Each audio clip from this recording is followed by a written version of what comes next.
पिछले 20 साल से मैं फ़ोटोग्राफ़ी सिखा रहा हूँ। 15,000 से ज़्यादा मेरे स्टूडेंट्स हैं। मुझे ऐसे लगता है कि देखिए, फ़ोटोग्राफ़ी में या कोई भी फील्ड में आपको करियर करना है तो सिर्फ वो टेक्निकल चीज़ों के बारे में पता है आपको तो उतना काफ़ी नहीं होता।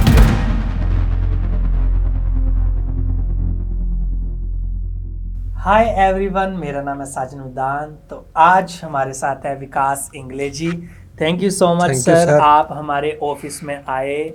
और बेसिकली बताना चाहता हूँ कि बहुत ही दूर से आए हैं, न्यू मुंबई में ये रहते हैं और 20 से 25 साल हो गए कि हमारी लाइन के ही ये बंदे हैं। मतलब फोटोग्राफी जहाँ से सिनेमेटोग्राफी निकलती है, क्योंकि सिनेमेटोग्राफी फोटोग्राफी के अंदर से निकली है। तो आज विकास सर का एक्सपीरियंस जानेंगे, जो 20-25 साल का एक्सपीरियंस फोटोग्राफी लाइन में किया, किस तरह से स्टार्टअप किया इन्होंने, और भी बहुत सारी छोटी छोटी इंटरेस्टिंग बातें होंगी। तो चलिए स्टार्ट करते हैं। और सबसे पहले विकास सर, मतलब आप मुंबई से ही हैं या बेसिकली पहले कहीं रहते थे?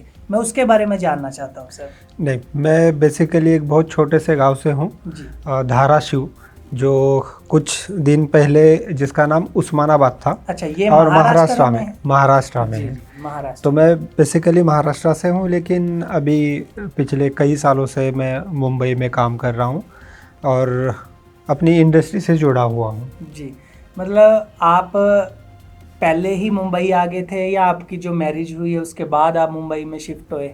नहीं, मैं पहले ही आया था और बाद में मेरी मैरिज और अच्छा, सारी। तो फोटोग्राफी तब आप कर रहे थे जब आप गांव से चल के यहाँ पे आए, या मुंबई में आने के बाद आपने मतलब फोटोग्राफी स्टार्ट की? नहीं, पहले तो मैंने जो मेरे करियर की शुरुआत है, आज मैंने मतलब Levi's, Adidas, fruit of looms, United colour, Mercedes जैसे काफ़ी सारे इंटरनेशनल ब्रांड के लिए काम किया है। मैंने 14 से ज़्यादा मैगज़ीन के लिए मैंने काम किया है। पिछले 20 साल से मैं फ़ोटोग्राफ़ी सिखा रहा हूँ। 15,000 से ज़्यादा मेरे स्टूडेंट्स हैं ऑल ओवर इंडिया में। लेकिन मैंने मेरी फ़ोटोग्राफ़ी की शुरुआत मेरे गांव से ही की थी। अच्छा, गाँव से। तो एक कहते हैं ना कि एक हाई एंड लेवल के जो चैलेंजेस है कि जहाँ पर आर्ट डायरेक्टर बैठे हुए हैं, डायरेक्टर बैठे हुए हैं, वो एक आपके कैच लाइट्स से लेके छोटी छोटी चीज़ों के डिटेल्स देख रहे हैं, वो लेवल पे भी मैंने काम किया है। और छोटे गांव में जो होता है ना, शादी में गए हैं, शादी में हमें खड़े होने के लिए जगह भी नहीं है, वो ऊपर जो कपड़ा है वो हमारे सर तक पहुंच रहा है। तो ये भी सारे चैलेंजेस मैंने फेस किए। तो ये मेरी मतलब एक एंट्री लेवल से लेके ये लेवल तक की जर्नी है। अच्छा सर, मैं ये पूछना चाहता हूँ कि जब आप फोटोग्राफी लाइन में आए तो मतलब पहले वेडिंग्स में थे, आज आप सुनने में आया कि फैशन फोटोग्राफी सबसे ज़्यादा कर रहे हैं आप, है ना? बेसिकली फैशन फोटोग्राफी ही मतलब 10-12 साल से हो गए आपको करते हुए जी। मतलब जब आपने स्टार्टअप किया तो आप वेडिंग फोटोग्राफी कर रहे थे पहले? जी बिल्कुल। मैं वेडिंग के साथ जो भी छोटे छोटे इवेंट्स होते हैं ना, जैसे कि एंगेजमेंट है, बर्थडे है, वो सब मैंने किया। थे पहले। हाँ। तो विकास सर, मैं मतलब आपसे ये पूछना चाहता हूँ कि ठीक है, आपको बहुत टाइम हो गया कि फोटोग्राफी करते हुए, लेकिन ये सबसे बड़ा चैलेंज होता है कि लोगों को सिखाना, ज्ञान बांटना लोगों को। तो ये मतलब कहाँ से आपके अंदर पैशन आया कि लोगों को भी सिखाना चाहिए? कब से मतलब आप टीचिंग कर रहे हैं? थोड़ा सा उसके बारे में मैं जानना चाहता हूँ। एक तो सिखाना मेरा पहले से पैशन रहा है। जैसे कि मैं फोटोग्राफी नहीं सिखाता था, उस समय भी मैं अलग अलग कोर्सेस लेता था, पर्सनैलिटी डेवलपमेंट के हो गए। तो सिखाना मेरा पैशन है। जब मैं खुद, मुझे फ़ोटोग्राफी सीखनी थी, मुझे फ़ोटोग्राफी में चैलेंजेस थे, तो मैं मुंबई में एडमिशन लिया मैंने एक इंस्टीट्यूट में। और जैसे अभी हमारा यहाँ पर एक वर्कशॉप चल रहा है और पूरे हिंदुस्तान से पूरे यहाँ पर फोटोग्राफर्स आए, कोई हरियाणा से आया है, कोई पंजाब से, कोई महाराष्ट्र से, उसी तरह वहाँ पर भी थे। लेकिन वहाँ पर क्या हो रहा था, वो जो सिखाने वाला बंदा है, वो सिखाने वाला बंदा इंग्लिश में सिखा रहा था। मैं तो थोड़ा बहुत पकड़ पा रहा था, लेकिन जो छोटे छोटे गांव से जो फोटोग्राफर्स आए हुए थे, उन्हें वो कुछ समझ में नहीं आ रहा था। तो वहीं पे मैंने उनको सिखाना स्टार्ट कर दिया और वो कहने लगे कि सर, आप तो बहुत अच्छा सिखा रहे हो, मतलब ये तो हमें बहुत अच्छा समझ में आ रहा है। तो फिर मैंने क्या किया कि ऐसे ही कुछ इंस्टीट्यूट में मैं सिखाने जाने लगा और फोटोग्राफ़र की हेल्प करने लगा कि उनको ऐसे लगता था कि यार, ये बंदा अपने से जुड़ा हुआ है, ये भले ही अच्छे लेवल की फ़ोटोग्राफी कर रहा है, लेकिन ये अपनी लैंग्वेज में आसानी से समझा सकता है। बिल्कुल। तो मैं मराठी हिंदी में मैंने सिखाना स्टार्ट कर दिया और उसके बाद मैंने मेरा पुणे में स्टार्ट किया। तो वहाँ पर कहीं 10-20 लोग आते थे और ये मैं लगभग 15-20 साल पहले की बात कर रहा हूँ। अच्छा जी। उस समय वर्कशॉप वगैरह के इतने ट्रेंड नहीं थे। अच्छा। फिर वहाँ पर और चैलेंज होने लगा कि जो फोटोग्राफर्स मेरे पास सीखने के लिए आते थे, रहने के लिए जगह नहीं है, ये नहीं है। तो 10 लोगों की 20 लोगों की बैच होती थी, तो मैं उस गांव में जाता था। ऐसे महाराष्ट्र में मुझे लगता है कि कोई भी डिस्ट्रिक्ट नहीं है या तहसील नहीं है जहाँ पर मैंने मेरा वर्कशॉप नहीं लिया। अच्छा। और बाद में गुजरात, राजस्थान, मध्य प्रदेश, पंजाब, मतलब ऑलमोस्ट काफ़ी जगह से। अभी तो मेरा इंस्टीट्यूट है नवी मुंबई में, एक प्रॉपर तरीके से हम 1 ईयर्स का डिप्लोमा से लेके 1 डे से लेके 1 ईयर तक के अलग अलग कोर्सेस रन करते हैं। जी जी। तो इस तरह से मैंने सिखाने का प्रोसेस जो है मेरा स्टार्ट हुआ और आज 15-20 हज़ार से ज़्यादा स्टूडेंट्स होंगे मेरे ऑल ओवर इंडिया 20 में। ईयर हो गए आपको लगभग लगभग सिखाते हुए लोगों को, जी है ना? जी।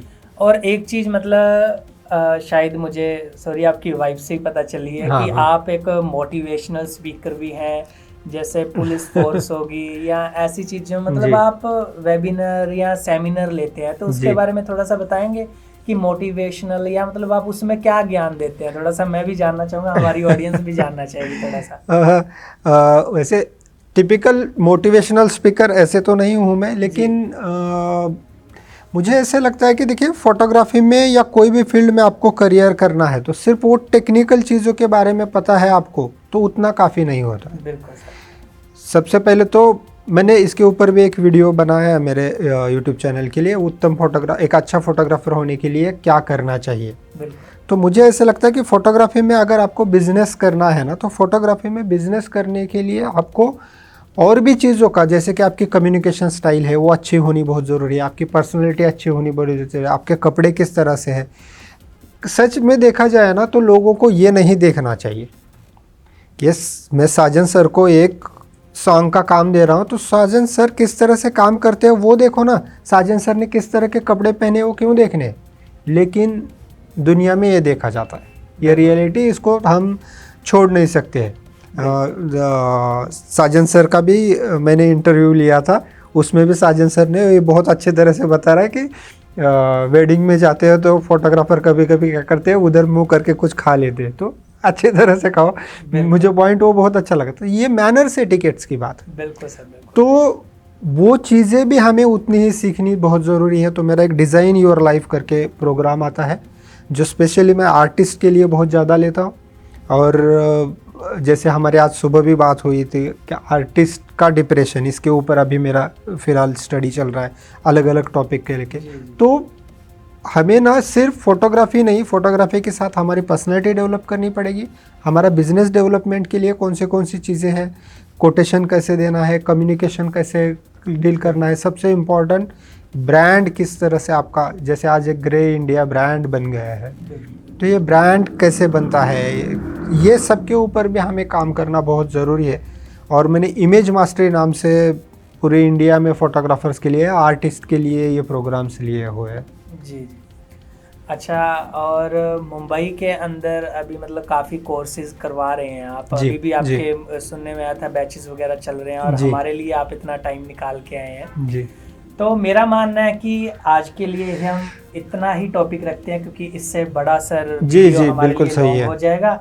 तो अगर आपको ये वीडियो इंटरेस्टिंग लगा हो, विकास इंगले सर की जर्नी के बारे में, मतलब 20 से 25 साल हो गए इनको वर्क करते हुए फोटोग्राफी के अंदर, और मुंबई में आए, गांव से स्टार्ट किया, बिल्कुल इनकी हिस्ट्री है जो बिल्कुल जीरो लेवल से, खुद पूरा इतना मेहनत किया इन्होंने, और वहाँ से उठ के आज स्टूडेंट्स को ये ज्ञान दे रहे हैं, मोटिवेशनल स्पीकर भी हैं। चलो, हम चाहते हैं कि ज़रूरी नहीं कि बड़ा बनना ही सब कुछ होता है। एक बहुत ही सुरीला सिंगर होता है, वो घर पे बैठा होता है, ज़रूरी नहीं कि उसमें कला नहीं है, लेकिन कुछ लोगों का नाम बन जाता है कि उसमें कला हो ना हो लेकिन उनका नाम बड़ा बन जाता है। लेकिन कुछ लोग ऐसे होते हैं कि सर बहुत सुरीले हैं, इतने सुरीले कि बड़े से बड़े आर्टिस्ट फेल हो जाते हैं। हाँ। लेकिन वो घर पे बैठे हैं, बराबर है ना। तो ये सारी चीज़ें डिपेंड करती हैं, और मेरा आज का यही मुद्दा था कि सर के साथ थोड़ा बैठें और बातचीत करें। तो आज के लिए इतना ही दोस्तों, ग्रे इंडिया चैनल सब्सक्राइब करें। धन्यवाद।